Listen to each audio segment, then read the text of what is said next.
நிலாவும் சோழனும் பேசிட்டு இருக்காங்க. எனக்கு என்னவோ டவுட்டா இருக்குங்க. அந்த வீட்டு பத்திரம் நம்ம வீட்டுக்குள்ள தான் இருக்குன்னு நெனைக்கிறேன். மாமா கிட்ட பேசின வரைக்கும் ஒரு உண்மை மட்டும் எனக்கு தெளிவா புரியுது. அந்த வீடு வந்து மாமா பேர்ல தான் இருக்குன்னு அவங்க அப்பா, அம்மா சொல்லியிருக்காங்க. வீட்டோட முன்பகுதியும், தோட்டமும் வந்து உங்க அத்தைக்கும், பெரியப்பாக்கும் தான் சேர்ந்தது. ஆனா, இந்த வீட்டு பத்திரம் வந்து அவங்க கிட்ட தான் இருக்கு.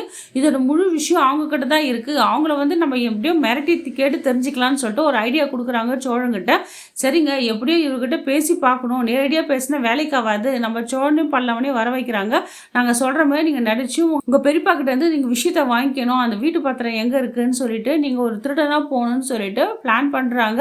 அதே மாரி பெரியப்பா வழிமொழிக்கு இவங்க 2 பேரும் மாறு வேஷத்துல போய் பல்லவனும், பாண்டியனும் மிரட்டி, நகை, பணம் எதனா உங்ககிட்ட இருக்கான்னு கேட்குறாங்க. அதெல்லாம் என்கிட்ட இல்லடா, விட்டுருங்கடான்றாங்க. நாங்க வந்து திருடன், இல்லன்னா வந்து உன்ன கொன்னுடுவோம். உன் மேல எதனா சொத்து எதனா இருந்தா சொல்லுன்னோனே, அவர் வந்து சொல்றாரு, "தயவு செஞ்சு என்ன விட்டுருங்கடா.